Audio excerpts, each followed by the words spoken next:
Welcome to Heartfelt Revenge Stories. There are moments in life that arrive without warning. Not with a crash or a scream or any of the dramatic signals that are supposed to tell you something important is happening. They arrive quietly. In a hallway. In a whisper. In 7 words from a 6-year-old who trusted you enough to say the thing she could not say to anyone else. Have you ever had a child tell you something and your whole body understood it before your brain did? Like your blood figured it out first and the rest of you had to scramble to catch up? That was me on a Saturday afternoon in April, standing in my sister's hallway in Murfreesboro, Tennessee, holding a butterfly drawing kit in a Walmart bag, when my niece grabbed my sleeve and pulled my ear down to her mouth. "Auntie, can you ask Mom to stop mixing things in my juice?" 7 words. And my entire skeleton went cold. My name is Brianna. I am 29 years old. I am a dental hygienist. I alphabetize my spice rack when I am stressed. And this is the story of the most terrifying and important thing I have ever done in my life. Please subscribe and like this video and listen to my story till the end and let me know which city you are listening from. That way I can see how far my story has traveled. Let me back up, because before you can understand what happened in that hallway, you need to understand how our family worked. Every family has a golden child and another one. The golden child gets the phone calls, the check-ins, the soft worried voice. The other one gets told she is strong. "Oh, you will be fine, you have always been fine." That was me. Fine since 1996. I should have put it on a bumper sticker. My sister Lauren, 3 years younger, was the golden child. And I do not say that with bitterness. Okay, maybe a teaspoon of bitterness, but mostly I say it because you need to understand how this family operated before I can explain what came next. When Lauren scraped a knee, my mother drove across town with antiseptic and a prayer. When I broke my wrist in 7th grade, my mother told me to put some frozen peas on it and stop being dramatic. We turned out different. Big shock. By 29, I had been working at Cornerstone Pediatric Dentistry for almost 4 years. I drove a car with a cracked passenger mirror that I had been getting fixed next week for about 11 months. I rented the left half of a duplex on Maple Avenue for $1,175 a month.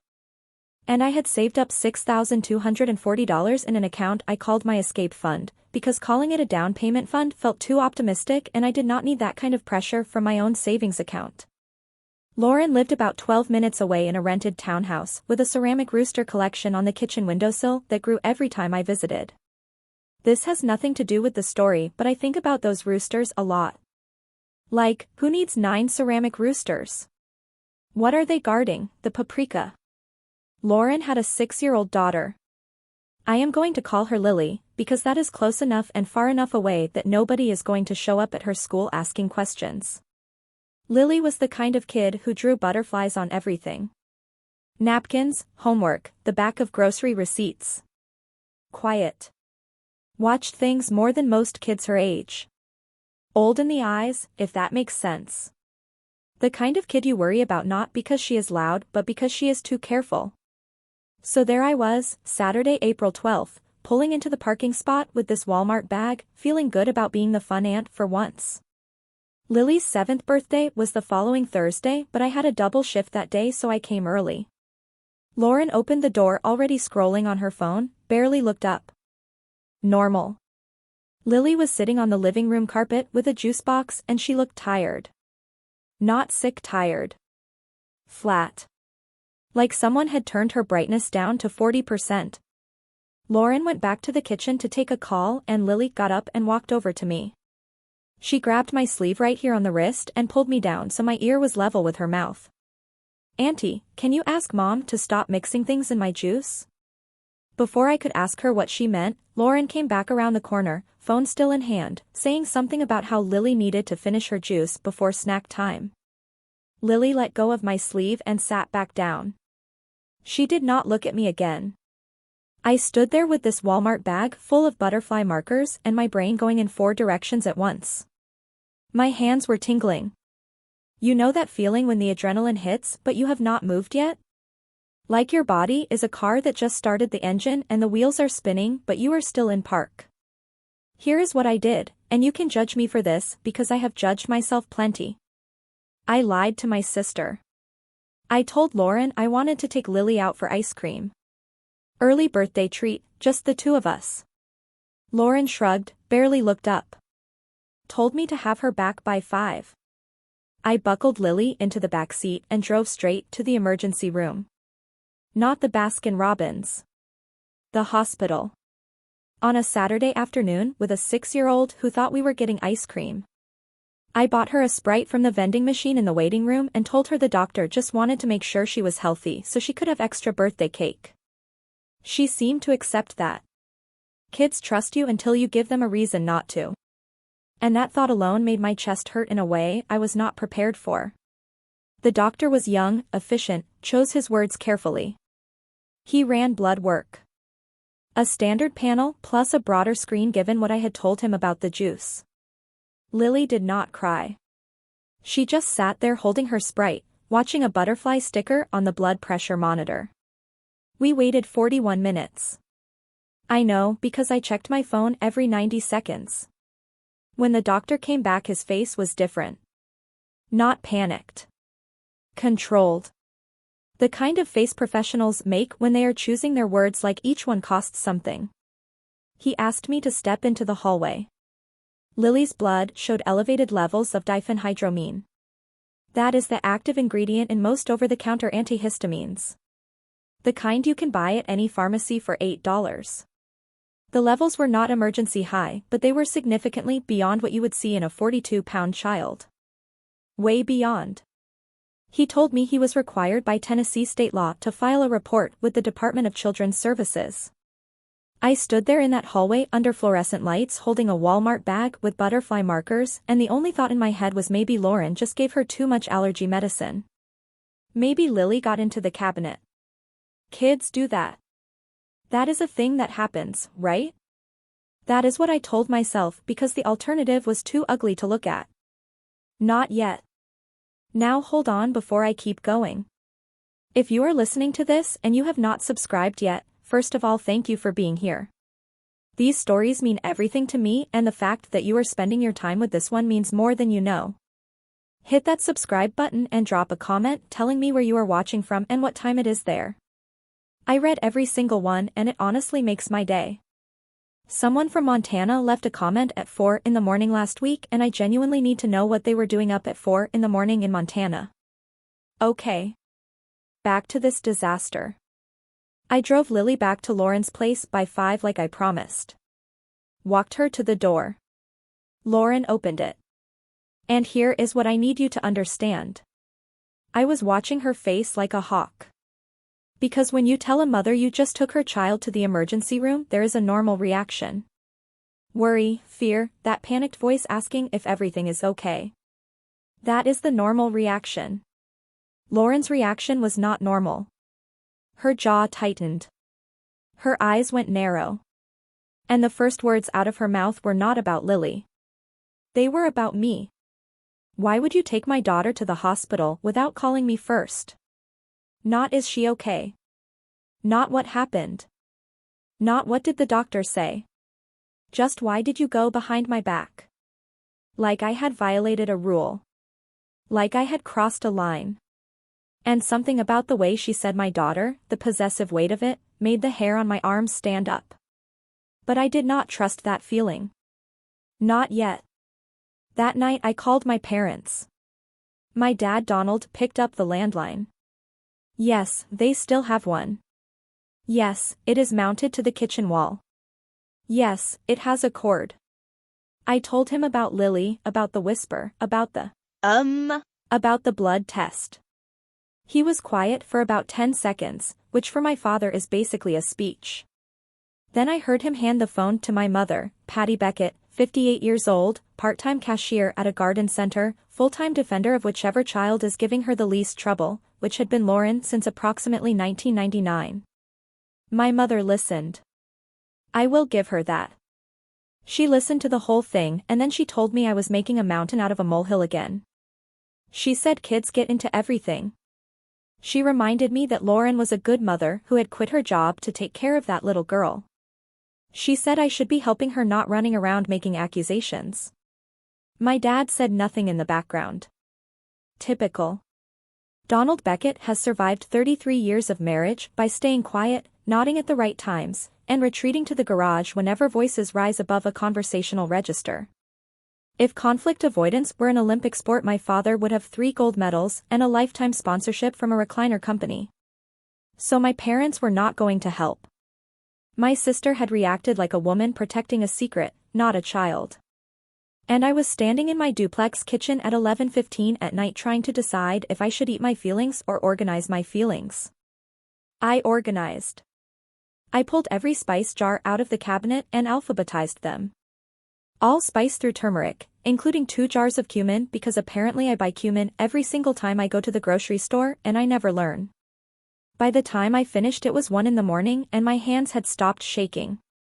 And then, because the universe apparently felt I was not stressed enough, I got a letter from my landlord that same week. He was selling the duplex. 60-day notice. My $6,240 in savings now had a deadline. And the clock had already started. So let me paint this picture for you. It is mid-April.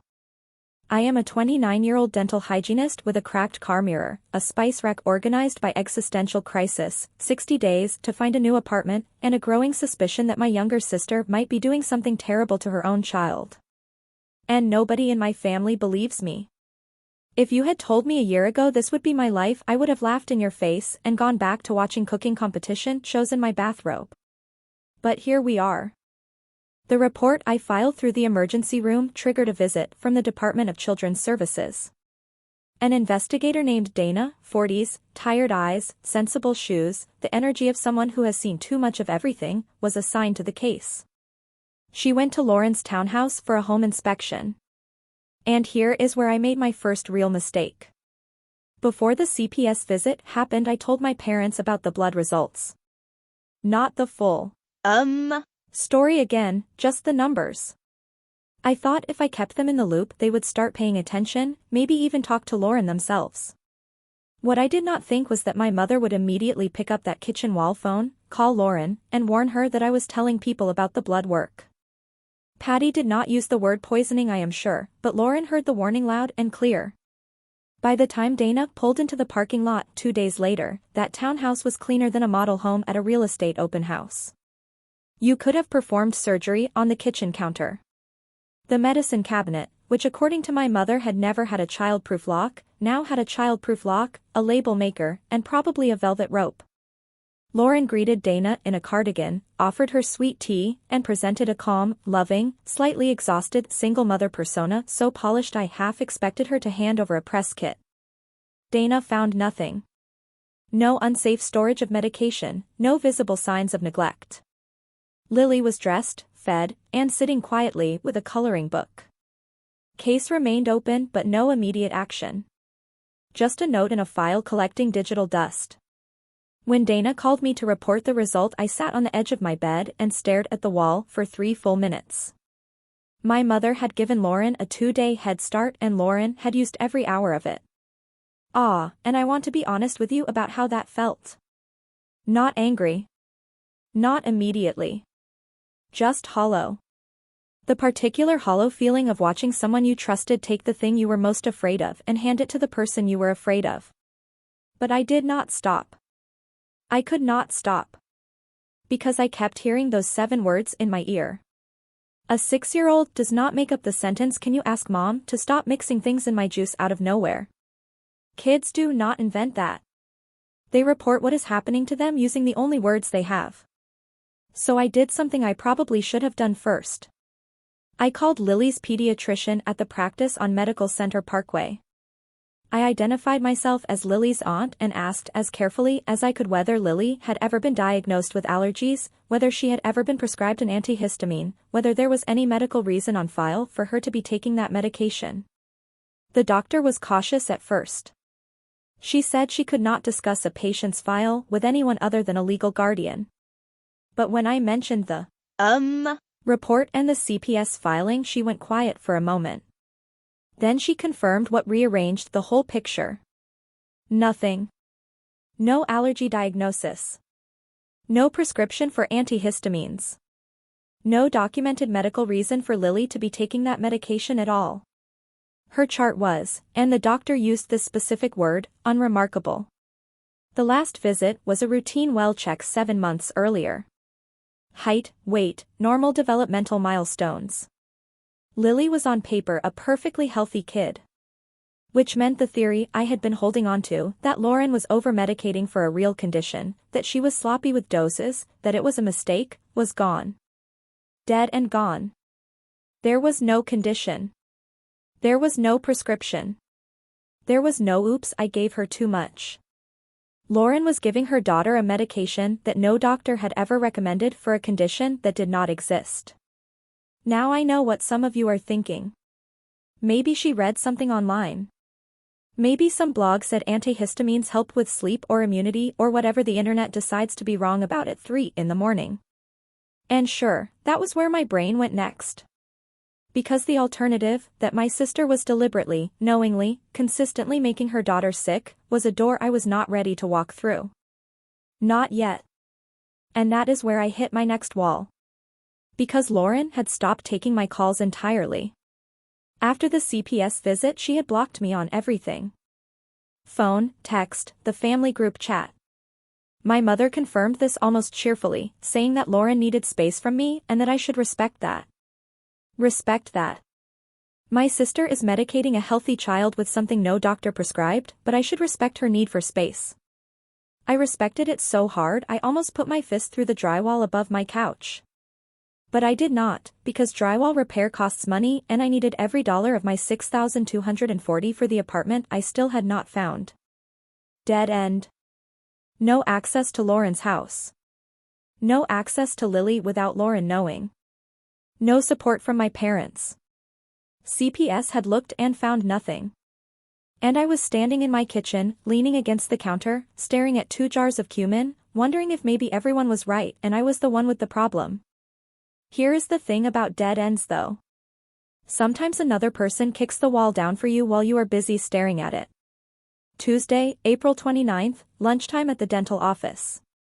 My coworker Tanya, front desk coordinator, the kind of friend who would drive 40 minutes to bring you soup and then roast you for the state of your apartment while she was there, was eating a turkey wrap and scrolling her phone in the break room. I was eating yogurt and reading my lease agreement for the 4th time looking for any clause that might give me more than 60 days. There was no clause. Tanya looked up from her phone, put the wrap down, looked at her phone again, looked at me. Then she asked if my sister had a second Instagram account, because she had just found a profile with Lauren's face on it and a lot of hospital photos of my niece. My stomach dropped. I put the yogurt down and walked around the table. Tanya tilted the screen toward me. The account profile picture was Lauren. Same smile, same highlighted hair, holding Lily in a hospital gown against a white background. The bio read, Mama Bear Warrior fighting for my girl every single day. Link below. 47 posts over 11 months. And every single one of them made my blood pressure climb higher. Lily in a hospital bed with an 4 that looked staged because the tape was on the wrong side and there was no bruising. Lily wrapped in a blanket looking pale and thin with a caption about another specialist and another answer they did not want to hear. Lily lying on the couch with dark circles under her eyes. The same dark circles you would see on a child who had been given antihistamines that make you drowsy. Which I now understood in a completely different context. Post after post. Lauren smiling bravely in a waiting room. Lauren holding Lily's hand. Lauren with one single photogenic tear on her cheek. The captions had 30, 40, 60 comments. Hearts, prayer hands, stay strong mama, sending love, you are so brave. And pinned to the top of the profile was a GoFundMe link. I clicked it. The campaign was called Help Lily Fight. It had been running for 11 months. 217 donors. The total raised was $14,780. I stared at that number until Tanya asked if I was having a stroke. $14,780 for a disease that did not exist. Tanya sat across from me, not eating, not scrolling, just watching my face. She told me to breathe. She was right. I was not breathing. I grabbed the edge of the break room table and held on like the room was tilting and I needed something solid. Because here is what hit me all at once. This was not a confused mother. This was not bad internet advice. This was not an accident. Lauren was making Lily sick on purpose. And she was making money from it. She had built a brand around her daughter's suffering. A brand with a color scheme and a highlight reel. And then because my brain apparently decided this was the perfect moment to do math, I thought about my parents. My mother had been sending Lauren $500 a month for Lily's treatments. I knew this because Patty mentioned it every time she wanted to remind me that Lauren was going through something and I should be more supportive. $500 a month for about 18 months. That is $9,000. $9,000 from a woman who works a register at a garden center for $14 an hour. My mother who clips coupons for paper towels and saves twist ties in a jar. That woman had handed over $9,000 to fund a lie. I closed the Instagram app, put my phone face down on the table, and looked at Tanya. I told her I was going to need her help. Tanya picked her turkey wrap back up, took a bite, chewed, and said obviously. And then told me I was going to explain the whole thing from the beginning because she had been sensing something for weeks and I had been holding out on her and she took that personally. And despite everything, despite the rage and the nausea and the fact that my hands were shaking hard enough to register somewhere, I almost laughed. Because that is the thing about the right friend at the right moment. They do not fix it. They just sit across from you with a turkey wrap and say obviously. Now I need you to stay right here because you need to hear what happened when I found the divorce files. Because this thing goes back much further than 11 months. And when I tell you how far back it goes, your jaw is going to drop the same way mine did. That evening I did the math at my kitchen table. Lily's dad, whose name I am going to change to Derek, was paying child support. I did not know the exact amount but I knew Lauren had filed a modification at some point because my mother had mentioned it with sympathy. Something about medical expenses being so high. The GoFundMe was $14,780. My parents were in for roughly $9,000. And whatever Derek was paying on top of the base amount was money I did not have access to yet. But I was going to find out. Because I was done forming charitable theories about my sister. When I get mad I do not scream. I organize. Some people rage clean. Some people rage eat. I rage spreadsheet. And by Wednesday morning I had a Google document with color-coded tabs titled Evidence, Timeline, Financials, and because I am nothing if not thorough, questions I am afraid to answer. The biggest question on that last tab was about Derek. Derek was Lauren's ex-husband, Lily's dad, 28, a tradesman out in Smyrna about 20 minutes east of Murfreesboro.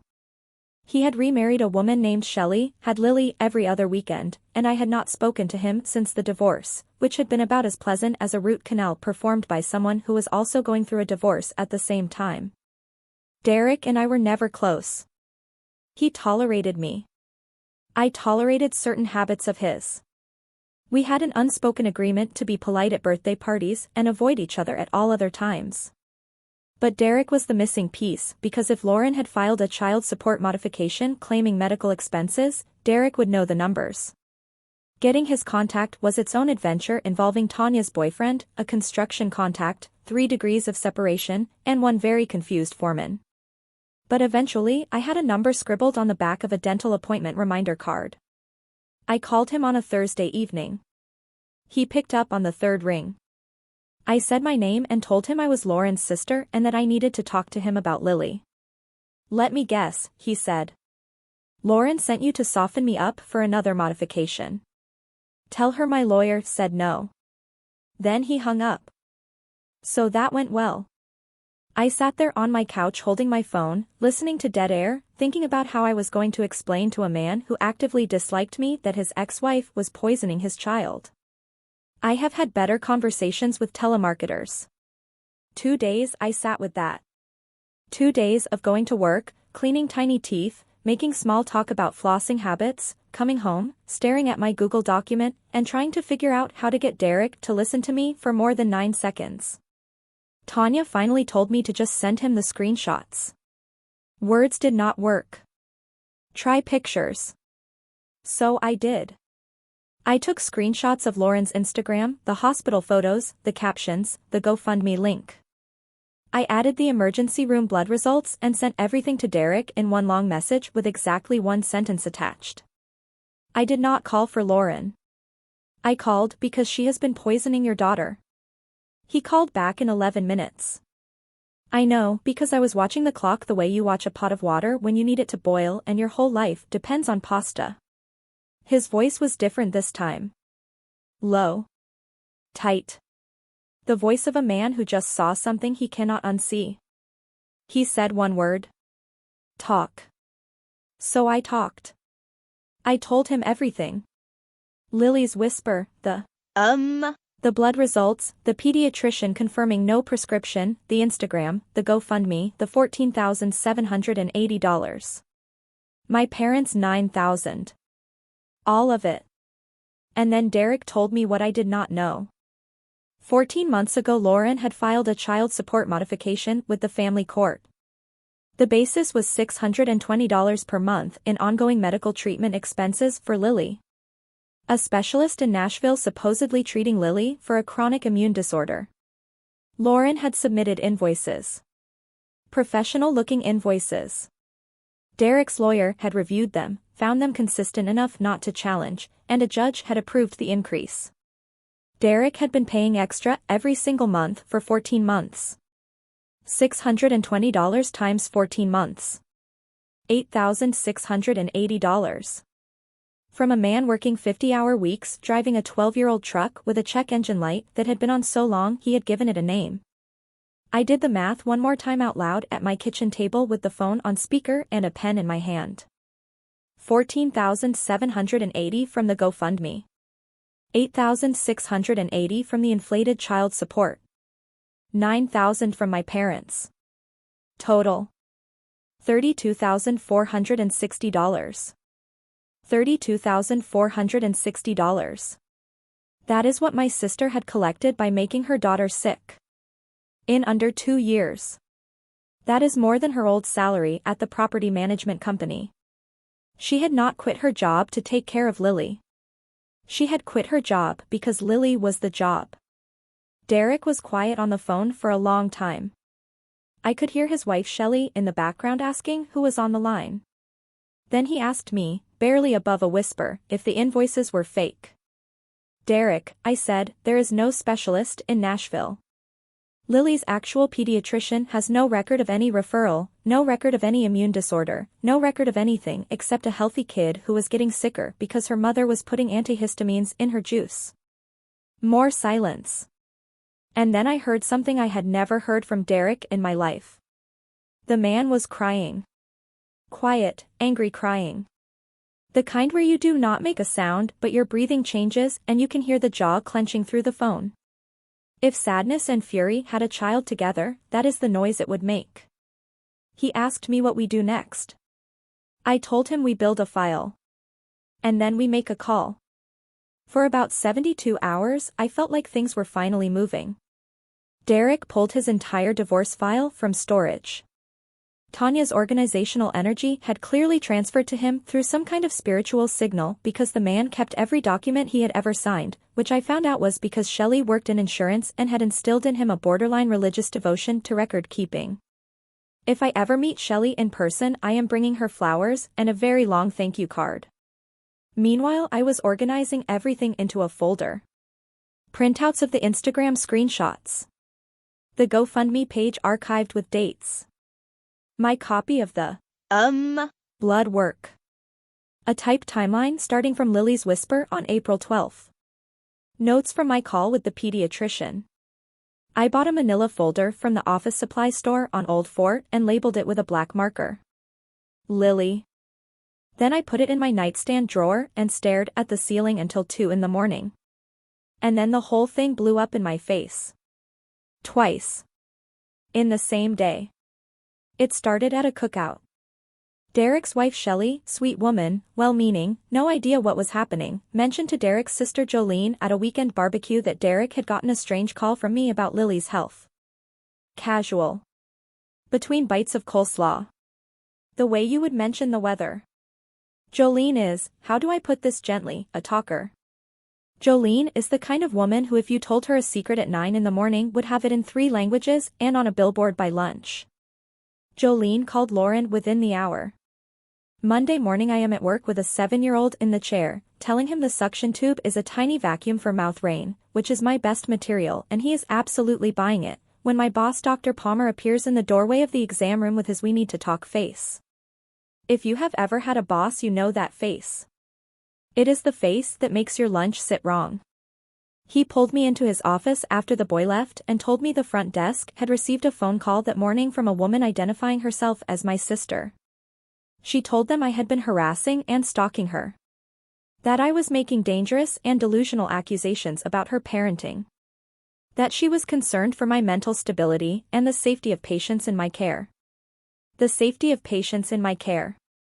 She called my workplace and implied I was a danger to children. Me.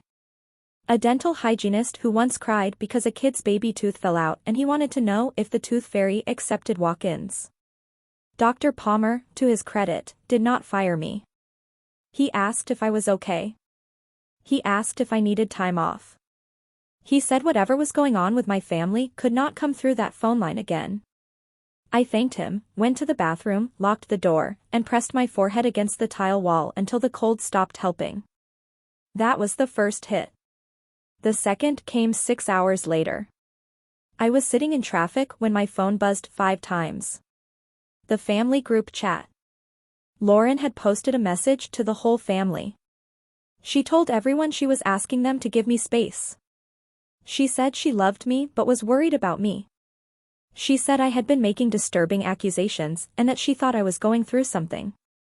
She asked everyone not to engage with me on the topic because she believed I needed professional help, not conflict.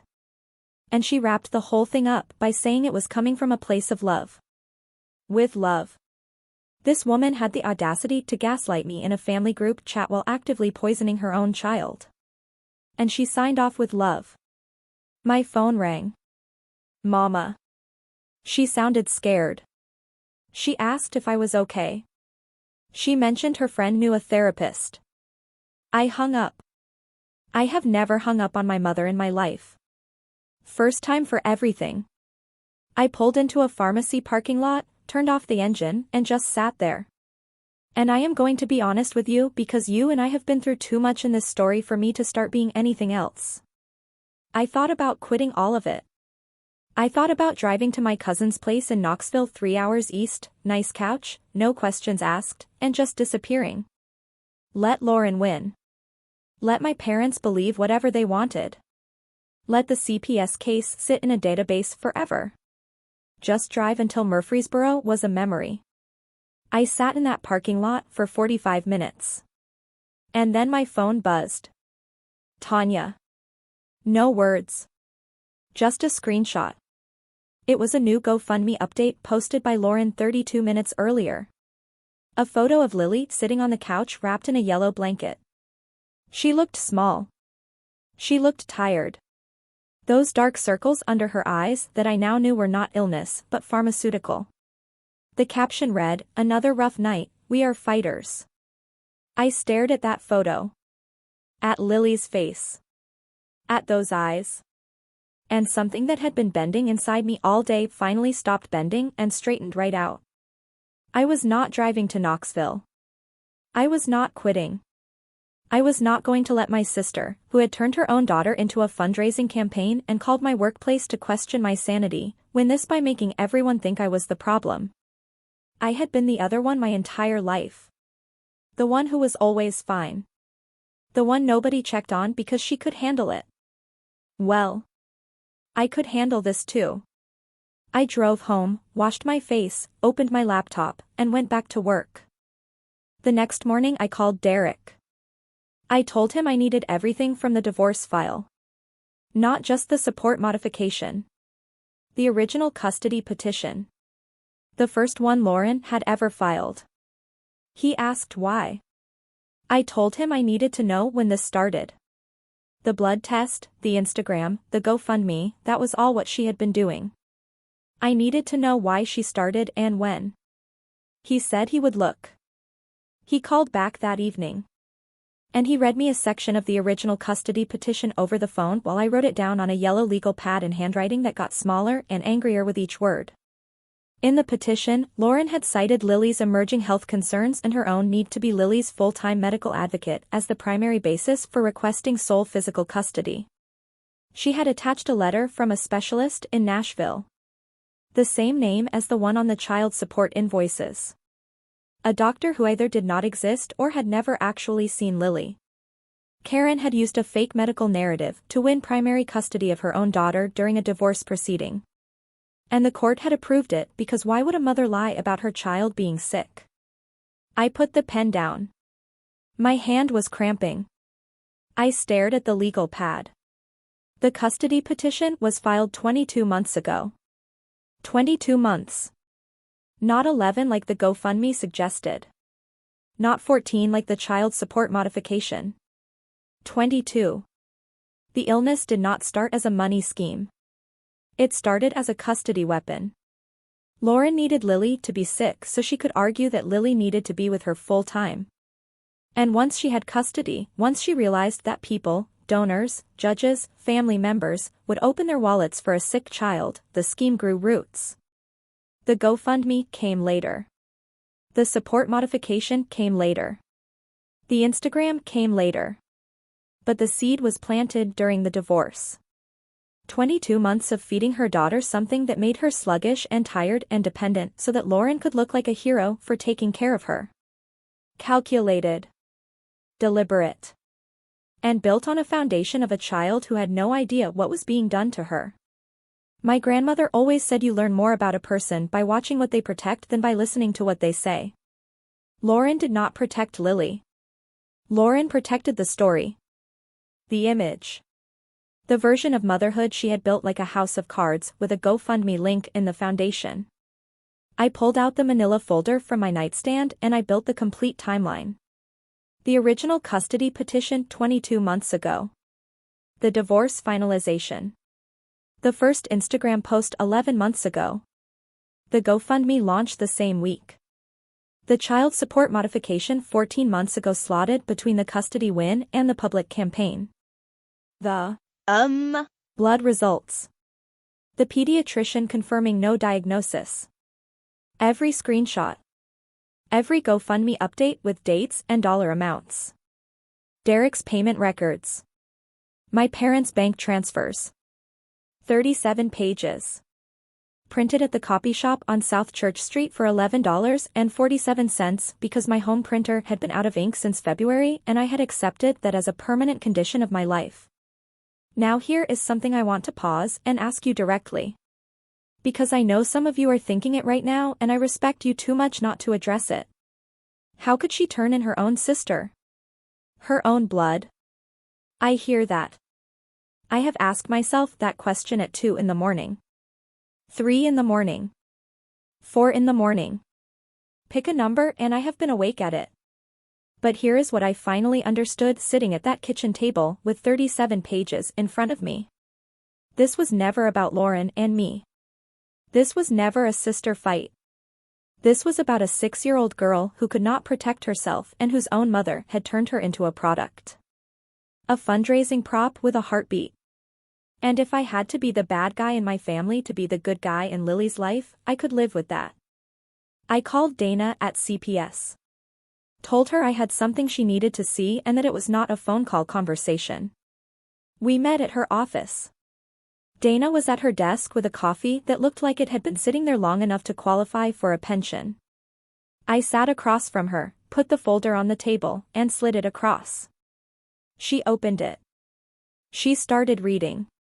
I sat there, hands folded, jaw clenched, watching her face the way I had watched Lauren's face the night I brought Lily home from the Except this time I saw what I needed to see. Dana's eyebrows went up. Then further up. Her mouth pressed into a line. She turned a page. Turned another. Stopped on the GoFundMe screenshot. Looked at the original custody petition. Looked at the blood work. Looked at me. She did not say anything for 11 minutes. I know, because the clock on her wall had a sweeping second hand that sounded like a metronome counting down to the end of your patience. Then she picked up her desk phone and dialed an internal extension. She identified herself and said she needed to flag a case for escalation. A pause. Then she said it.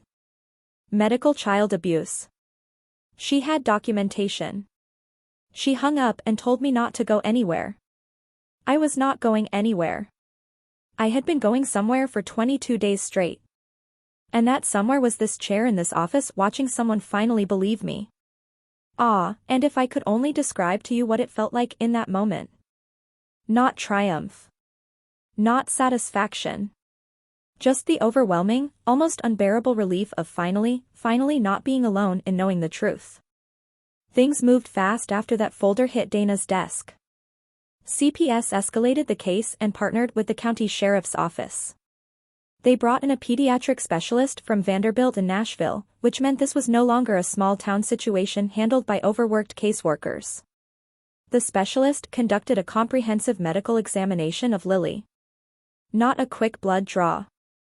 A full workup. The results confirmed what the first test had suggested. Chronic low-level exposure to diphenhydramine consistent with repeated ingestion over an extended period. Not a one-time accident. Not a child getting into a medicine cabinet. A pattern. The report went into the file. The file went to the sheriff. And on a Tuesday morning in late May, exactly 41 days after Lily grabbed my sleeve in that hallway, a CPS investigator and a county deputy pulled into the parking lot on Case Trail. Lauren opened the door. I was not there. Dana had told me not to be. And she was right. This was not my moment to be present. But Derek was contacted afterward and he told me what happened. Lauren opened the door, saw Dana, saw the deputy, and her face went the color of skim milk. Not panic exactly.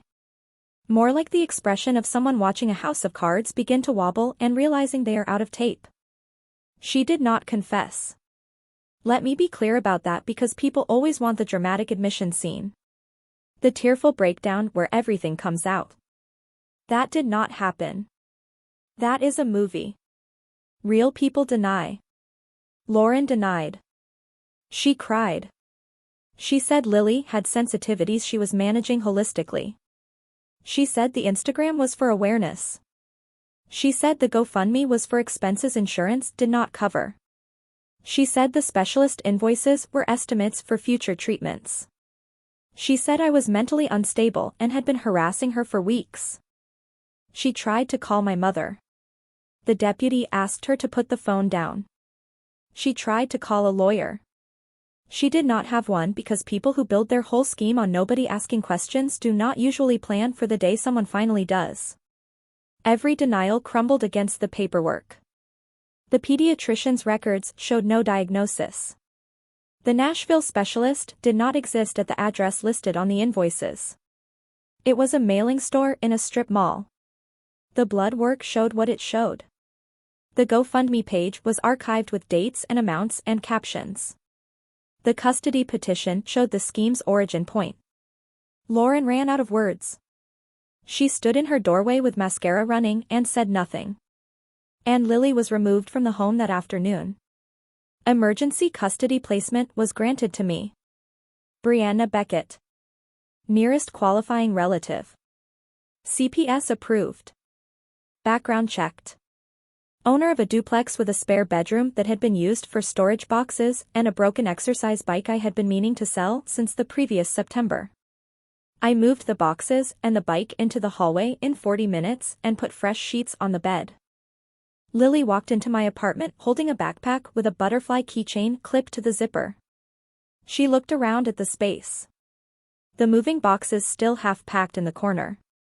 The butterfly drawings on the refrigerator that I had put up that morning from a stack she had left at Lauren's and that Derek had dropped off in a grocery bag without saying a word. She looked at all of it and then she looked at me. Is this where I sleep now? She asked. For a while. Yeah, I said. She put her backpack down on the bed. She sat next to it and looked at the pillow. Then she looked at me again. Do you have juice? And my throat closed up completely. I have apple juice, I managed. Just apple juice. Nothing in it. She nodded. Like that was enough. Like nothing in it was the most reassuring thing anyone had said to her in 22 months.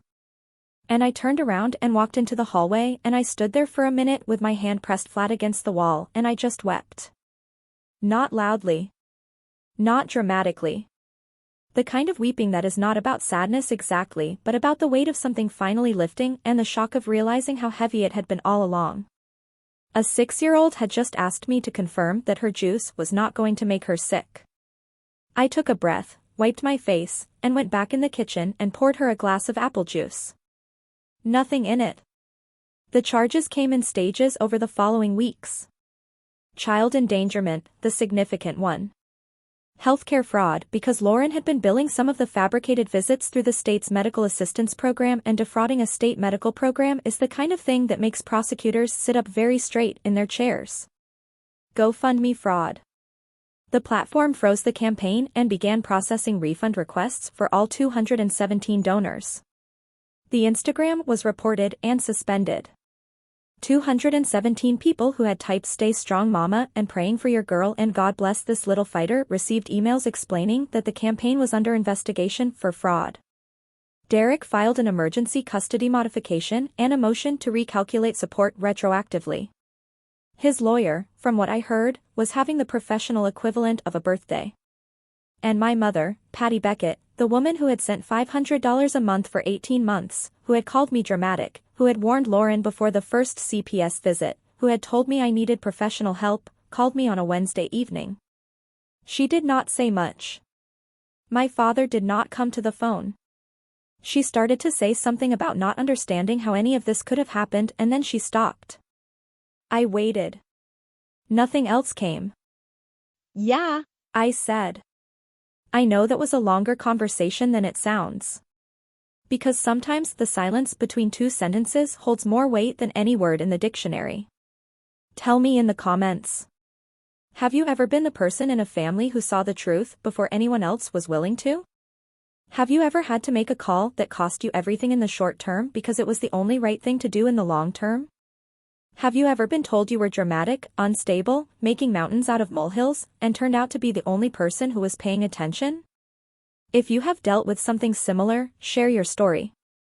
You are not alone. Subscribe for more stories about standing your ground and reclaiming your life. Because this story is not finished yet. Let me tell you where everything landed. Lauren was out on bond, living in a studio apartment my parents were paying for. Because of course they were. The GoFundMe was frozen. The Instagram was gone. The custody she had fought for by faking an illness, by drugging her own child, by lying to a judge, was gone. Derek had primary custody now. The people in Murfreesboro, the ones who had donated, the ones who had shared Lauren's posts, the ones who had left prayer hand emojis on photos of a little girl who was not sick until her mother made her sick, those people did not talk about Lauren anymore.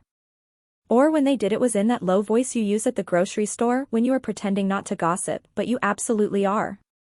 She had built that image brick by brick. Every hospital photo. Every tearful caption. Every "God does not give you more than you can handle." And now it was rubble. Not because I knocked it down. Because it was never real. It is early June now. Tennessee heat doing that thing where the air feels like breathing through a warm washcloth. I am sitting at my kitchen table in the same duplex I have 11 days left to vacate. Except now I need a 2-bedroom instead of a 1, and my budget has not gotten the memo that my life has fundamentally changed.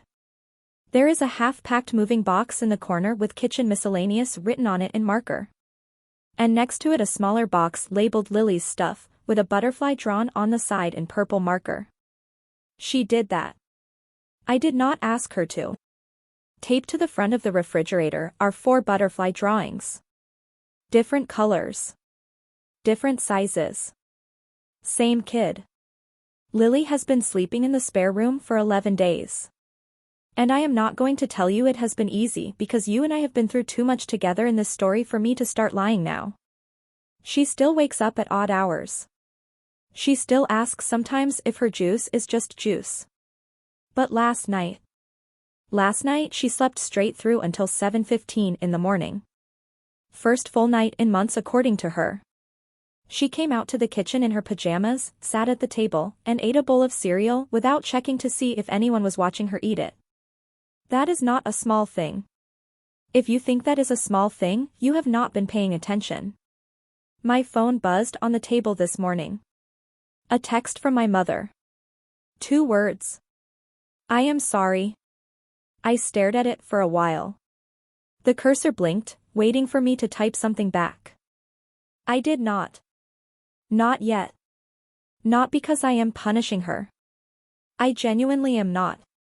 But because I do not know what to say that would fit inside a text message. I forgive you is not true yet. It is okay, would be a lie. And I told you so would feel good for about 3 seconds and then feel terrible. And I have had enough terrible to last me through next fiscal year. I put the phone down. Lauren, my sister, the devoted single mother, the warrior mama, the woman with 217 donors and a matching color scheme and a highlight reel labeled gratitude. She is out on bond. The GoFundMe is frozen. The Instagram is gone. The custody is gone. Travis has primary custody now. His lawyer is having the professional equivalent of a birthday. And me. I am sitting at this table with 4 butterfly drawings on my refrigerator and a little girl asleep in the next room whose juice is just juice. Some nights the weight of what happened, all 22 months of it, sits heavy on my chest and I lie awake thinking about the hallway on April 12th. About a 6-year-old who grabbed my sleeve because she could not grab anyone else. About what would have happened if I had said okay and let her go back to the couch with her juice box and driven home and told myself it was none of my business. And then I hear her in the morning, in her pajamas, eating cereal without checking to see if anyone is watching. And I know I made the right call. My grandmother used to say, you learn more about a person by watching what they protect than by listening to what they say.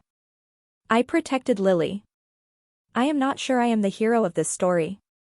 I did not feel like a hero at any point.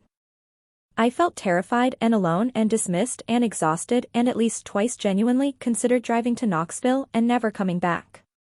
But I did not go to Knoxville. I went to the pharmacy parking lot and I stared at a photo of my niece's tired eyes and I chose to stay. If you made it to the end of this story, thank you.